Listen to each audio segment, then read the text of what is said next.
Mikudo remese a mi bi mi mando dagbe ayon no zangbe no kwasun ko mi le din ton sin azan ton kono po gogbe yin egbe no ejero to le yo mi na du le ton do fun gbe me ko mi ka han wa ko mi din le yo ko ta le dedie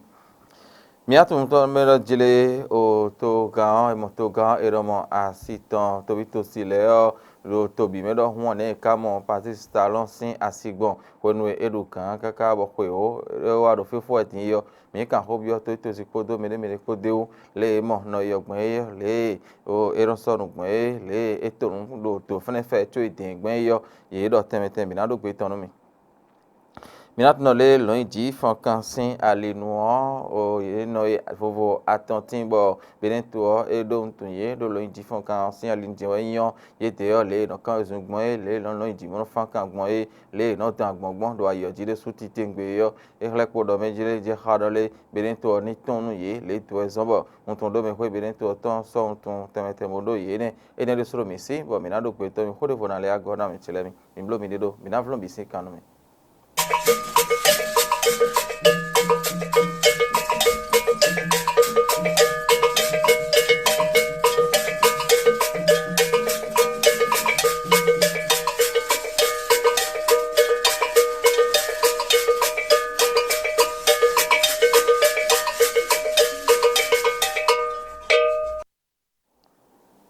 sei donc pe yon ho zanvo mentile mi bi mi mando dagbe ya e di mi na be sin mi wo me do to ho do si ale nu to gan Patrice Talon san de dion e na do kanto nu romia de wada yi nu wada ho mon koton fodugbe e jawe din yo e diwe do fi doge si da ho e yin au palais de congrès ton yo ko tonon hon Patrice Talon e ho me san a tête en Facebook dio e on la we ba e ni e si ye mo e mi de ti lo jira ko fi bi kuin ko te we ma ka khenu we ma di do ko do me je ko ko me ko de suwe mi wa so be to kaka waje fi din de ti e ko me no mi de su ti te no mi na jere do yo e mi kun te tun lo we ma e won la yo ko ton di e ti me ko do me jere be ne vi so no be ne vi yon no e mi o vodugbe e jawe yo o me na ho ro mi na wada yi e into gan yo e na khole adi lo khole aso le no ko blog mo ho no e into gan bra yi o to gan si asin ko no wada ho mo ko ton le e na yin bloblo to boran de azo de no to mi ton boran si khublo bo no ko ina tin de tin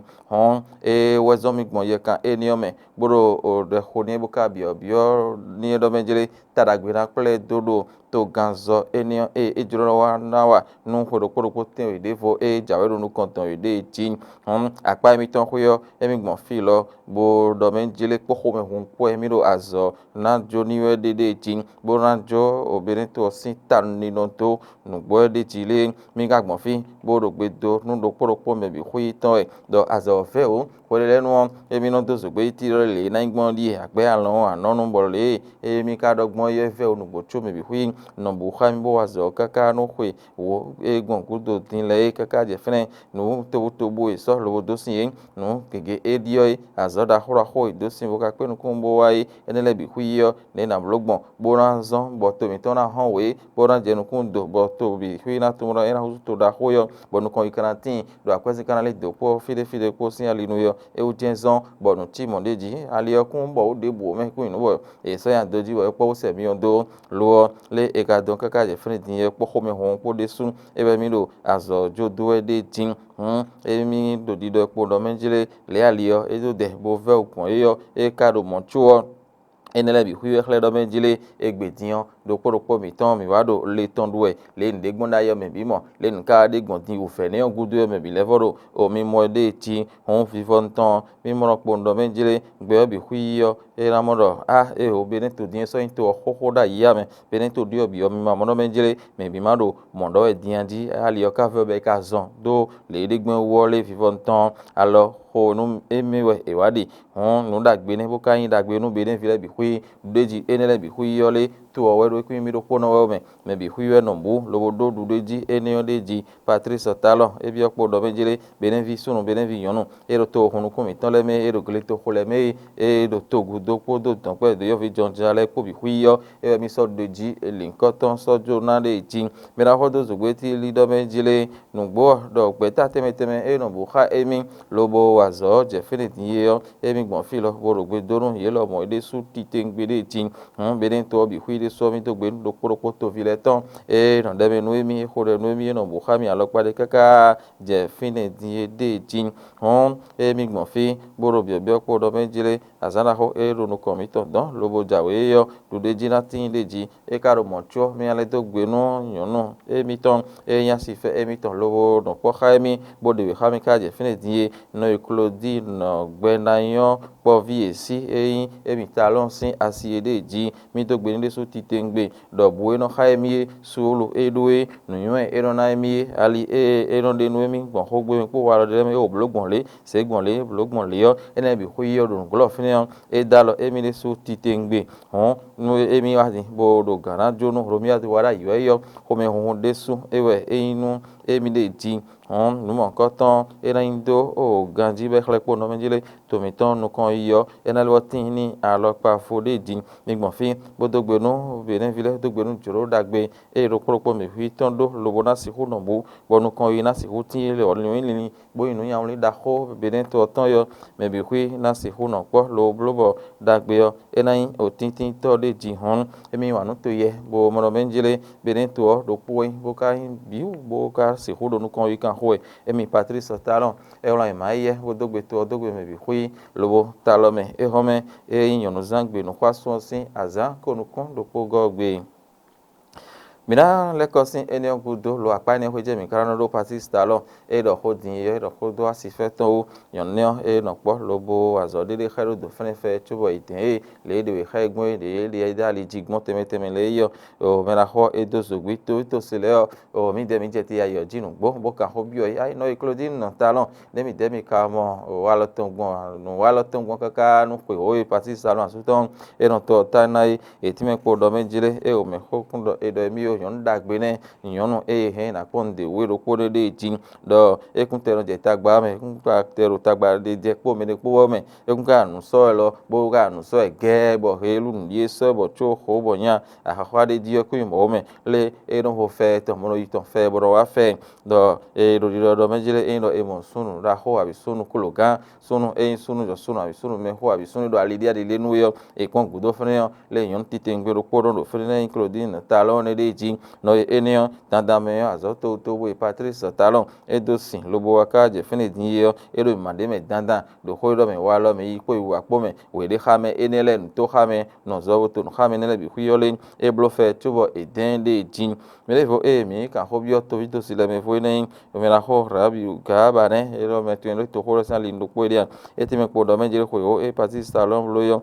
Claudine Talon ya siton yo azoki timbo e wa do fene fe tubo e dende jin do to le me we fili eyan e na do gbegbegbegbe e ko mo idin yo e jin ro to gan sian si blogbon te e jin e kun imo no yo kun te haji lo blo ni o me e no do fren fe e kun te ro ba lo boran e de khle gbegbegbe din yo le ye po won do no ki ko ajije mi e wa zo ko do asuton po bo to no khairo fren de ji do ko me hun de suwe e inde ji on e khle po ndo menjile e do nde boran do e do khode boran do la fo e ro me da hoto bo wa ori no si ho ori ne e no to le na si hu to gbon be no je kun pe bro je kan gbe deji do yon dagbe ne kon de utitengbe do po we e deji hon mi so nu mi tan lo wo yan ti ayin bo ba do ne bi hu yo mi tun do menjile mi na do o gbe tan nu mi o ne vo sin do mi ba yo mi atun no menjile o se gbo sin hwe e no fi mi tan ma le no du hwe utegbe hwe tan e de ji gbangban boratin gbero no kwaso mi le din sin azan tan ko atonu kun we go gbe e jawe hon tabaski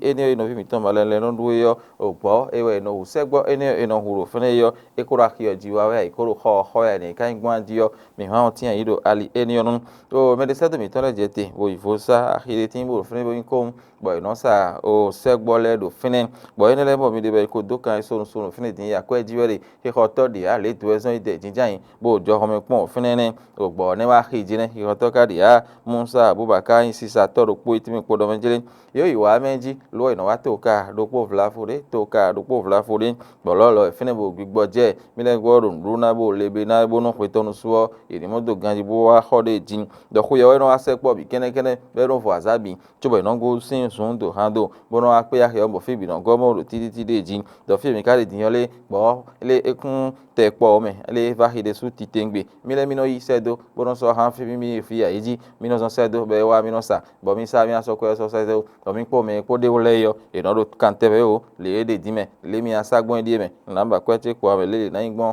le eniyan do we egbo de gbe me de jin do ekun po de buro fun mi mo po me ji ko ye ko tan le ena va hi pere de jin bo e ko de fun diyan ede bo de pevi ede e hu go pere e ka de e mo la me kanji bo doju ede e dagba bo ijie bo kale bo de clean tan ko e mi ro poroko doyo ewe eraso lobo hona o ramanu diyan no hogbu wa me hisino po etimi po no yire gbo hogbu mi wa alokun ka je wo menji clean ne mo ide fun diyan le ko ichaki kan tan jeji o de tin do fun bulbul ichaki afode de tin bo hu do fun hu bi o fun diyan ewe ichaki o kan we gbamo de jin enele bi huyo le ko ejiwe do fren do alo don se do fren mi okun pon diyan le e go ze ko cha ikan we ko wu gbo pe bi clean ne diyan na hu ko cha ikan we ko waji e do mo che wan ya hisiron le na da fo do gudo ko yo kun ko te o so po diyan me asa kan jen go hun ko gbe diyan ko da le jeji hu mo gba ni e sa to le ti mi po do menjire me ti bo yoro ho haya me be ni ozon ikun si ho ho we diyan do gbo le o ta he ayo di kwiji hu ino no te ka ba sa fo po igbe so de yo ino ho no ito mo hu to lo bonu o ko to ni marale e ho kan do ko bo he fi bibli bo enele sin ho gbe na le atio o mi gandie do pro po hisiron ton le do menjire yena ton fe bonawayin o hi hoto hon se gbo hi teme e ko zan ke to mi ton fi le yo e ko ro gigo do o monu dia minago sin ali enion di lobo na do to mi ton me sin hono mi kaka to gudo te do gbe nka ja mi atno le no yin to mi ton me ton bo mi no zan teme le ko no go sin to gudo bono wale yo ete bi ne vile ko ni wana de meta wan di yo ho ni mi so lobo kan bi yo mene bo sin kan na teme le yo binado o gbe ton mi o to mi ton fi sin no o mi de mi ni wana abi go sin to gudo le yo o no ke teme le yo mi na je ye ton le ponji mi na tun do le ye ti mi po ndo menjere no boy do to mi to mesin no le no vahi o eno vahi le kaka bo alokuno je wo de tin awo mi no doe ndudu e bi no duwe ne le chukuto avo no teme ne le bi huyo le to mi to mesin no le bo eno e ka so lo na hole yo akwero de ji le gba goga e ka gosin o togudo yo le ekono do kwere ji o lo e kon le won dagbe ton de medeji le to eson won e gosin togudo emino yin o won na ine me woti me po do menjire endo iso to mi to mesin no podo togudo sinu po bono ede au podo ndende po simiole o no e ndudu be no so inu le bo e blodo to mi to fi we to mi to me ton le yo mi le mi ni won na hu gan de fu le de tin do ndudu dagbe o e be ne fi le yo e ronda no e gosin to mi to fi bono yin le yo bi we no yon hui eze ne wo no e gosin togudo le yo mi le mi no za ho me sinu e anu na do e no za teme mi ko tun be le do mi ne le yo togudo tono vi no mi hu gan leji amon duru ton yo a fi ton e kono yisin emisi o deji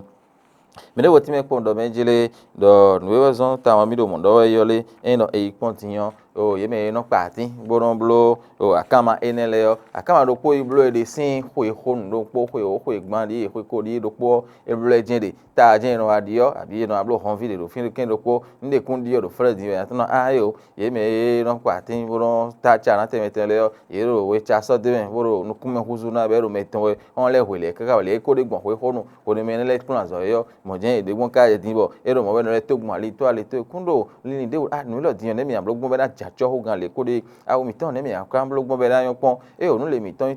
ne mi am blogbon le le wan na bo e dan yon pon mana ton me ganji bo e amono le a le ndo kuzuzu e gbe mi gbon nu kigero kuzuzu e mi de sugon fibo o wa lo e no zando blo ne le na ho e ko dio dimbo ya de wa dimbo ya me bi dan je gudu e kun mo we ka do mo tio on le se o so kwede ji le kaka ba lo kuno je wo e do ye me e no blo nteme ne le yo ye si ho na le ta me pon ma no blo do ma ta choro be na yon le e do wa nu ye deji do po te we to mo de ojo e be no le ba yo le yan e si ho de kwe po na bo ka le ten pon bo jinjen bo wa zo de o bo acho ni le hwen acho mo no hwen jonu tite ngi ole e na yin nde lo yon de so tite we hon to mi ton me sin no wa lo podo e go sin to gudu le po ye ke ti me lo benjile bi ni wa nu to mi ton mo je mi lo le wa nu to gudu to ne do ta ji do to mi ton e si hu yon bo yon wa po le kan ro kan le bi hu yo le e na nde lo bo yon de so tite ngbi bidango sin ali ene onu bora yi lo yinji lo fon kan sin apahwe lo yinji lo fon kan mi atin toro benjile un tun do me hwe da ho beden to otan e de un tun lo yinji fon kan vi beden to otan do poropo atan ye yon lekede we lo meno ko to mi amo Emmanuela Marie Rose Laleye ma tun toro benjile lo yinji fon kan de tin do frère e don jinjan bono pon me kana zi medecin alo de je nu kono me de ayo lo bras de fer sportif un tun do me vovo atan e ne le mo mi de yo e we un tun do me hwe da ho beden to otan kan yin bode uton yeso lobido ye yonu atonele o Marie Rose Laleye we ya Odile ahwa no ya Noeli Yarigo enele bi huiwe don tumen ye do didie mi mo mi amano menjile Emmanuel Marie Rose Laleye dion bras de fer sportif aussi akpa ko edu ajo kege ajo edu fneyo e ikonu kun aton mo ko kun aton le meyo e do isika bo yo ano yo do kurukwa foto no kun we e wedo akpa ni ko wedo ajo ton no e Odile ahwa no e mo mi de ne de suo e don twin do fne bo ton do me e no yorodo au chevalier de l'ordre national du Bénin et ouais ça lobodo yeme aton le bi hui kaka so yu domaine Noeli Yarigo de suo on ton domaine enio et dia siton le bo odi la hawa no matin tromanjile aux Jeux olympiques et no ito to bo no igbe ton do fide et na kanzun et na lo ijiaga et na don agbon et na me na zemende we et le bi hui de nomblo Noeli Yarigo de suo wo zun kinka sin alinwe e suli e no kanzun le kaka lobo zemenge geu nyonu si akpa hwe je yan wezun wo ma isi asitan pele kon obero mo ko ton odion ko itan ko se ile so ajo to wo no yo du lo yo e te so si hudo haru fi am metile mi no li Yarigo ya Odile wa no Emmanuel Marie Rose Laleye ye atan enele bi hui dion on ton do me hwe beren to otan e do tun ye le boy bio chevalier de l'ordre national du Bénin me metile mi on honere so e jemisi yo mi tun do menjile mi na so lobo so do o to menu do poropo o mi tan le bo eni onji e we mi na no lobo ran ko ta boran ko je ho jemisi ho menjile yo e do ro tenu mi ye je mi ko de ne akro gbedo to ma wa o so ye na ho yo ko de ho jemisi yo mi na so ha lobo a khole mi sia e na chenu mi